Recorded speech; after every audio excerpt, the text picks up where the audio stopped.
Welcome back to the deep dive. Okay, so today our mission is really laser focused. We are diving deep, really deep into the source material around Kendrick Lamar. Specifically, we want to pull out the crucial threads connecting his roots in Compton to his, well, his global artistic impact. We're not just doing a career summary here, Right. not at all. We want to understand the actual mechanism, how the street life he saw didn't just influence his music, but kind of became the operating system for his genius. So this deep dive, it's about tracking that transition from struggle, from real trauma, it's all documented in our sources, to becoming arguably one of the most vital chroniclers of modern American life. We're tracing that line, that narrative thread that runs straight through albums like, of course, Good Kid, M.A.E. City. Yeah. And what just jumps out immediately when you look at the notes is that powerful contradiction right at the heart of his upbringing. It's this duality, navigating an environment that was, undeniably dangerous, where tragedy wasn't just possible, it was almost expected day to day, but at the same time, somehow maintaining this very structured intellectual path. The genius, as the sources really show, isn't about escaping that contradiction. It's about making the tension, that pull between the good kid and the M.A.E. city, making that the engine, the unresolved driving force of his art. Okay, right. Let's unpack that environment then. Compton, California. Most people have a general idea, right? Gangs, poverty, drugs. But our sources really highlight the closeness of the violence he experienced. This wasn't just like a tough neighborhood in the background. It was life lived right up against conflict, known for that pervasive gang activity. Exactly. The sources show just how deeply saturated he was in that reality. It wasn't abstract. He didn't just see gang violence from afar. He grew up right inside the cycles of poverty and addiction that, fuel so much of it. And this whole challenging scenario, it didn't just influence his themes later on, it actually shaped the structure of his storytelling. You hear it, right?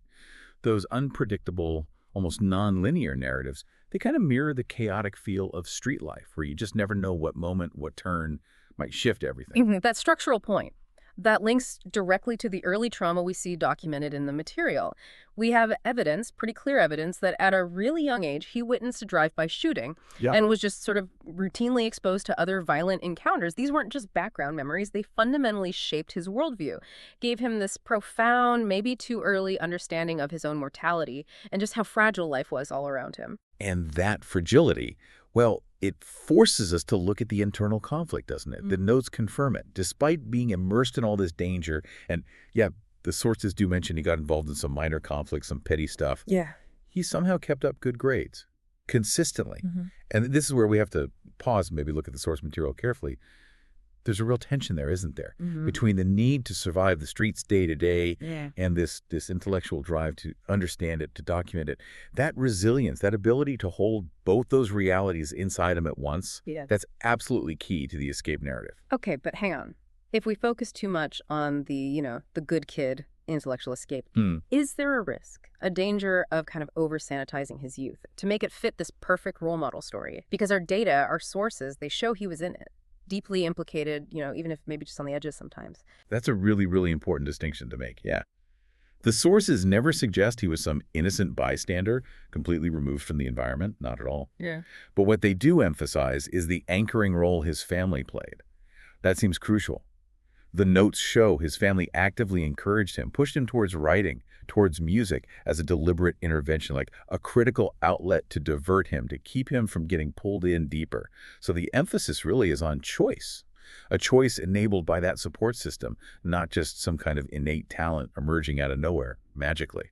The complexity there with his family's role, it's kind of astonishing when you dig into it. What did that actually look like on the ground? Well, the specifics really matter here, I think. His father, for instance, he had pretty significant ties to gang life in his own past. That's confirmed in the sources. But, and this is the key part, he intentionally left that path, made a conscious decision to leave it behind, specifically to provide a different, safer structure for Kendrick.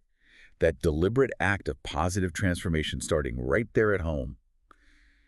It set this kind of ethical precedent, you could say. It showed Kendrick firsthand that change is possible. And maybe that real integrity requires facing up to things, accountability. That's a concept that just defines so much of his later music, right? Yeah, absolutely. That strong internal compass. That seems to be what let him take all that raw biographical experience and somehow transform it into this huge global success. He moves beyond just like documenting the streets. He uses that lived experience as a launch pad for some really profound social commentary. The translation is, It's pretty remarkable when you trace it. He's taking the absolute specificity of his own life. His drive-by he saw, the petty crime, the family stepping in, Hmm. and he connects it directly to these massive systemic issues that go way beyond Compton.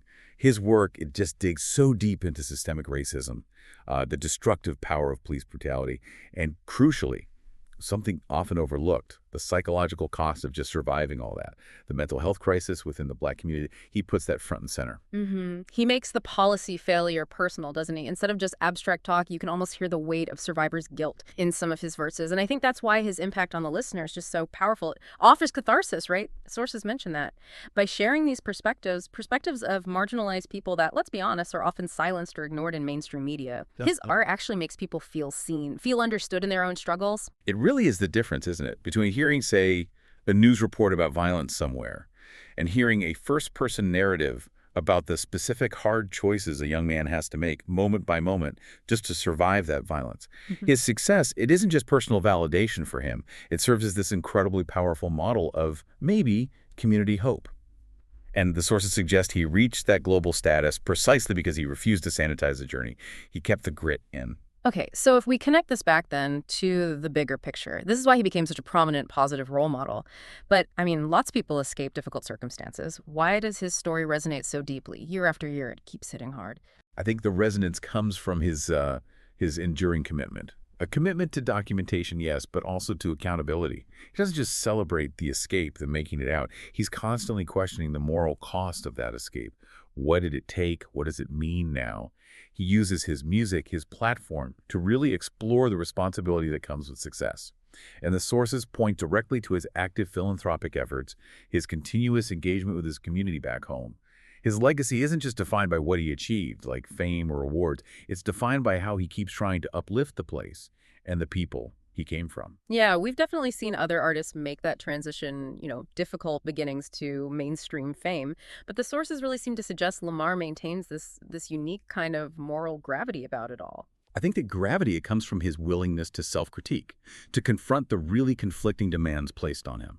He's not just a product of Compton. He remains an active narrator of it, a commentator on it. Even now, he tells the story, yeah, the struggle, the trauma, the resilience, but he also uses that huge platform to inspire actual, tangible change.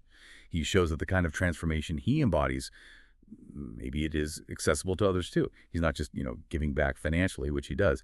He's giving back the narrative itself, the roadmap, in a way, to others. #tag outro. So after all this digging, this intensive extraction, what does it all mean for you listening? Well, I think the core takeaway here is that Lamar's narrative teaches us something powerful. It teaches us that a true success story isn't defined by erasing the past, by pretending the hard parts didn't happen. It's defined by the relentless effort, the hard work of transforming those traumatic circumstances, the street life, the conflict, that internal duality, transforming them into a resource. A resource for art, for commentary, and for, ultimately, profound community upliftment. Yeah, exactly. We've seen how Lamar's willingness to be vulnerable, to expose the, let's say, unsanitized truth of his experience, that's what gave him this almost unmatched artistic power. So maybe we can encourage you, listening, to think about the power in using your own unique personal history, no matter how chaotic or difficult some of its chapters might feel. Not just using it as a story to look back on, but maybe seeing it as the indispensable driving force, the fuel for positive transformation, for making an impact in the world around you. Because maybe true social commentary, real connection, maybe requires the full, unsanitized truth of your own story, too.